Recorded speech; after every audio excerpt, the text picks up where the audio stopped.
Durante siglos, personas de todo el mundo han compartido historias sobre tesoros perdidos, ya sea ocultos en tierra o en el mar.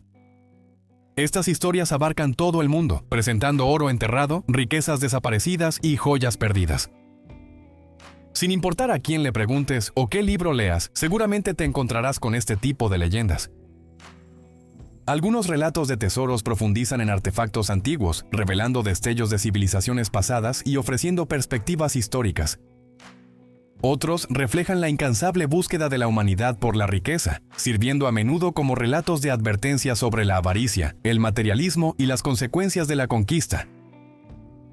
Mientras que muchas de estas historias tradicionalmente se desarrollan en costas lejanas o en tierras inexploradas lejos de América, en particular del oeste estadounidense, un examen más detallado de los registros y relatos históricos del oeste americano revela numerosas historias de oro, artefactos y otros tesoros legendarios al oeste del río Mississippi.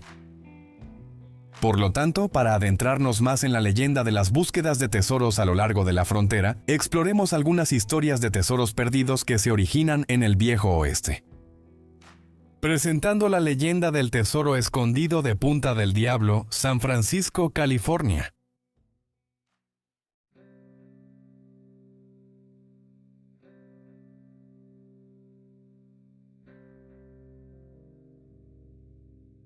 En la costa norte de la bahía de San Francisco, California, donde el Golden Gate se abre hacia el Océano Pacífico, hay un gran acantilado llamado Punta del Diablo.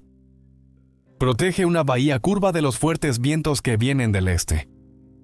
La tierra alrededor de esta bahía parece desolada y vacía, pero hay señales de que antes vivía gente ahí. Puedes ver una cabaña desgastada y un corral abandonado. Cuenta la leyenda que una persona intentó establecerse ahí, pero se fue de repente por alguna razón desconocida. Otra persona que se hizo cargo del lugar también desapareció sin dejar rastro un día. Luego, una tercera persona, que parecía esperanzada y optimista, intentó convertir el terreno en un nuevo pueblo, dividiéndolo en lotes para construir, pero nunca se logró nada. Sin embargo, cuando no pudo convencer a la gente de San Francisco de que estaban en el lugar equivocado para su ciudad, empezó a beber y a perder la esperanza. La gente a menudo lo veía deambulando por la estrecha franja de playa cuando la marea estaba baja, o sentado en el acantilado cuando la marea estaba alta. Un día, un pastor lo encontró en el acantilado, frío y sin pulso, sosteniendo un mapa de su propiedad, mirando hacia el mar lejano. Estos acontecimientos aumentaron la mala reputación de la zona. Había rumores de una presencia espeluznante que afectaba a quienes vivían allí. La gente susurraba sobre cómo el lugar obtuvo su nombre escalofriante. Algunos decían que estaba embrujado por el espíritu de un marinero que había abandonado el barco de Sir Francis Drake por historias de oro solo para morir de hambre en las rocas. Un vaquero que había pasado una noche en la vieja cabaña contó una historia sobre una extraña figura hambrienta que tocó la puerta a medianoche. Otros, que decían apegarse más a la verdad, decían que el propio Sir Francis Drake no era mejor que un pirata. Ellos creían que él escondió un tesoro robado aquí, protegido por magia oscura y fuerzas malignas.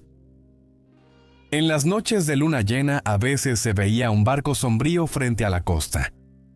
En clima brumoso, el sonido de remos se podía escuchar débilmente en la noche, aumentando el misterio. Por muy ciertas que fueran estas historias, es seguro que no se podría haber elegido un lugar más escalofriante y desolado para ellas. Altas colinas áridas con valles oscuros se alzaban sobre el agua, proyectando sombras espeluznantes en la orilla. El viento soplaba sin cesar durante todo el día, pareciendo casi enojado e inquieto. Al caer la noche, la niebla del mar se deslizaba silenciosamente por el Golden Gate o descendía por las colinas, cubriendo todo con una manta suave y reconfortante hasta que el océano y el cielo se fundían en uno solo. Durante estos momentos, la bulliciosa ciudad a lo lejos se sentía increíblemente lejana. Una profunda sensación de soledad se apoderó del acantilado.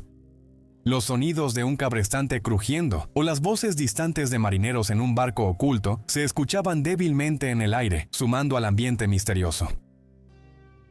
Hace unos 150 años, un acaudalado hombre de negocios de mediana edad de San Francisco se encontró solo en un pequeño bote al caer la noche, rodeado de una densa niebla y a la deriva hacia el Golden Gate.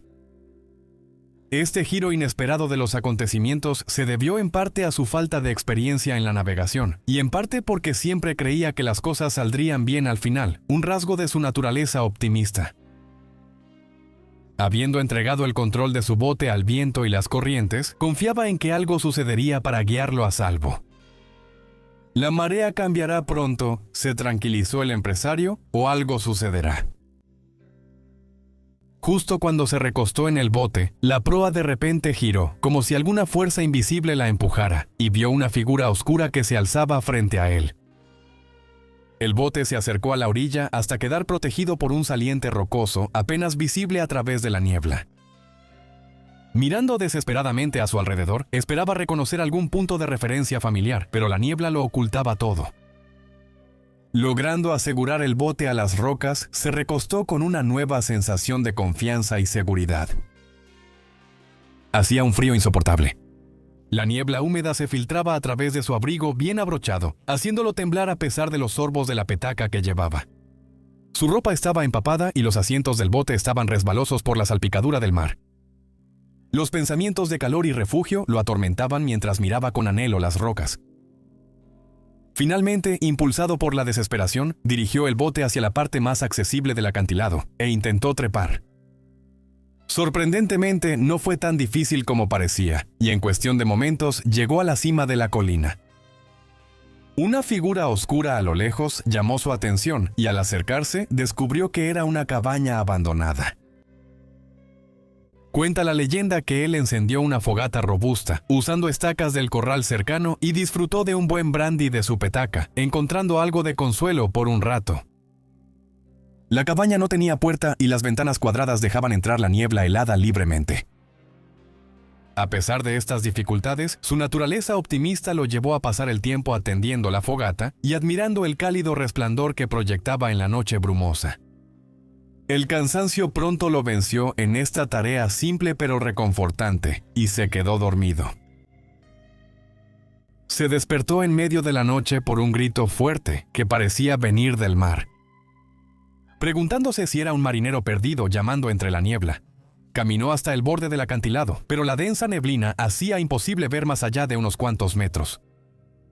Y aún así podía escuchar el sonido rítmico de los remos golpeando el agua. Entonces el grito se escuchó de nuevo. Justo cuando estaba a punto de responder, se sorprendió al escuchar un grito de respuesta proveniente de la cabaña que había dejado. Apresurándose de regreso, se sorprendió al encontrar a un desconocido calentándose junto al fuego. Retrocedió para ocultarse y observó detenidamente al intruso. El hombre parecía tener unos 40 años, con el rostro delgado. Pero lo que llamó más la atención del empresario que su aspecto sombrío fue su atuendo peculiar. Llevaba unos pantalones extremadamente anchos que terminaban en sus rodillas, donde se encontraban con unas botas largas hechas de piel de foca. Su chaqueta tenía unos puños sobredimensionados casi tan grandes como sus pantalones, y llevaba un cinturón ancho con una hebilla que parecía el letrero de un dentista, portando 2 pistolas grandes y una espada curva. Una larga trenza de tabaco, llamada coleta o torcido, colgaba a la mitad de su espalda. A la luz parpadeante del fuego, el hombre de negocios notó con cierta inquietud que el hombre arrancaba un pedazo de tabaco de su trenza y se lo metía a la boca, masticándolo distraídamente. Mientras tanto, el sonido de remos acercándose señalaba la llegada de un bote que no se veía. El hombre de negocios apenas tuvo tiempo de esconderse detrás de la cabaña antes de que varias figuras de aspecto extraño subieran la colina hacia el lugar de reunión en ruinas. Iban vestidos como el hombre que había encontrado antes, y al entrar en la cabaña, intercambiaron saludos en un lenguaje anticuado, cada uno usando un apodo peculiar para los demás.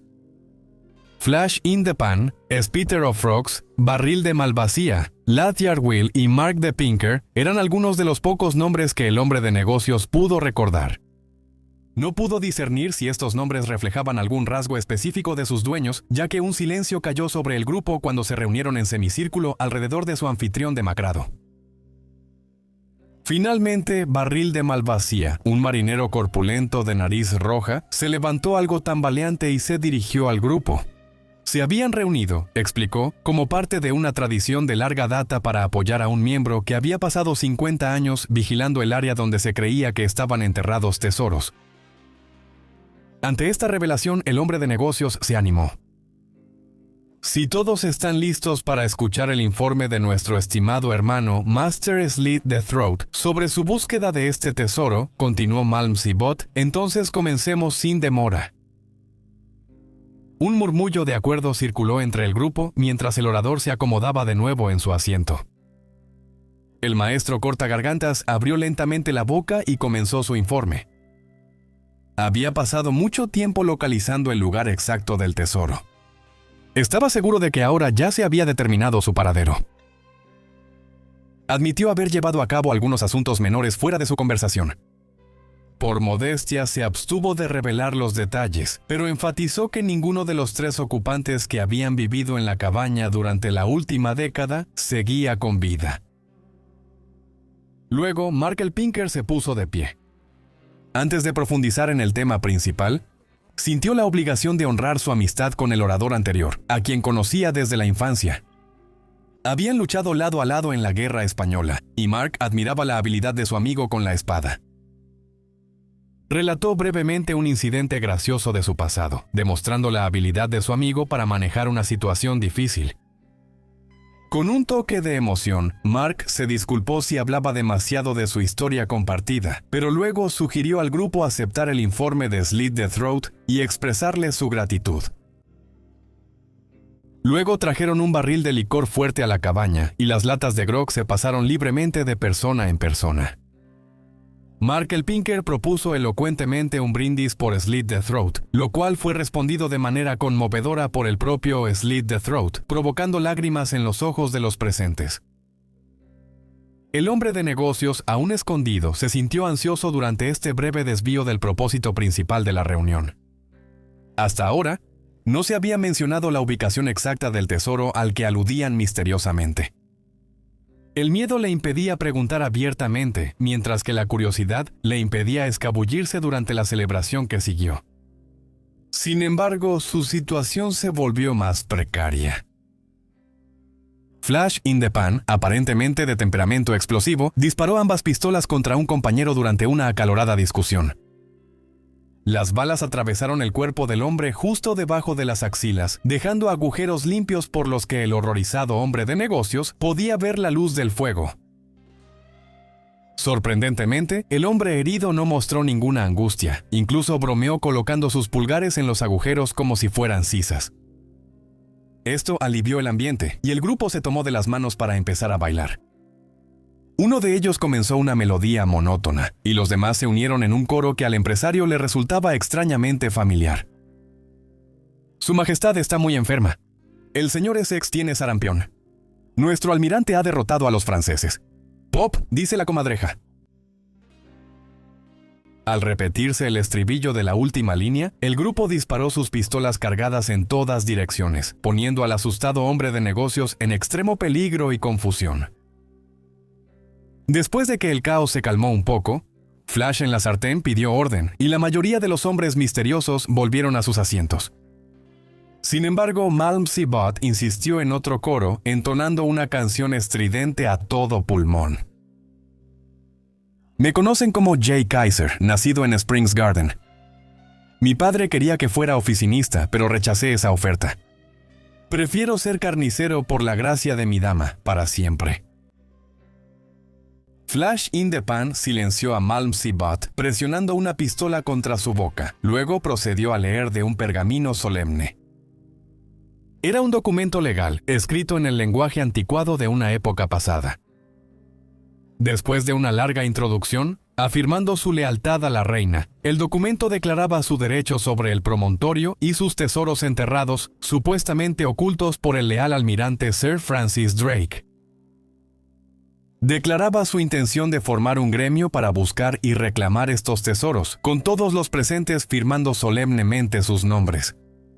Sin embargo, su atención fue repentinamente desviada cuando notaron al hombre de negocios luchando desesperadamente en la puerta, sostenido por el fuerte agarre de Mark el Pinker. «¡Déjame ir!», Gritó desesperadamente, intentando liberarse y alcanzar a Flash en la sartén. Por favor, caballeros, ese documento no vale ni el papel en el que está escrito. Las leyes estatales, las costumbres del país y los reglamentos mineros están todos en contra de eso. Les ruego, no arriesguen una inversión tan valiosa por ignorancia y falta de formalidad. Aunque yo no esté involucrado, no me quedaré de brazos cruzados viendo cómo fracasa. Por favor, por el amor de Dios, no firmen un papel tan tonto. Ni siquiera hay un notario. Se detuvo y su entorno se volvió borroso mientras hablaba. Se frotó los ojos y miró a su alrededor. La cabaña estaba vacía. Las brasas moribundas de su fuego parpadeaban bajo la luz de la mañana que entraba por la ventana. Salió corriendo hacia el acantilado. La fresca brisa del mar enfrió sus mejillas febriles y escuchó el sonido relajante de las olas rompiendo en la playa de abajo. Un majestuoso barco de velas hinchadas estaba entrando al puerto. Las voces alegres de los marineros llegaban desde un bote anclado debajo del acantilado. Los mosquetes de los centinelas en Alcatraz brillaban bajo la luz del sol y el distante redoble de tambores llegaba con la brisa. Más allá vio las colinas de San Francisco, salpicadas de cabañas y bordeadas de muelles y almacenes, y eso lo llenó de anhelo. Esa es la historia de Punta del Diablo. Se rumora que una copia del documento original que cuenta esta historia se guardaba en la oficina de Flash in the Pan Gold and Silver Treasure Mining Company, un establecimiento real fundado por el corredor que escuchó esta leyenda por primera vez. Se dice que en los días despejados, el lugar donde se supone que está escondido el tesoro se puede ver claramente desde las colinas de San Francisco. Hasta el día de hoy nunca se ha encontrado ningún tesoro.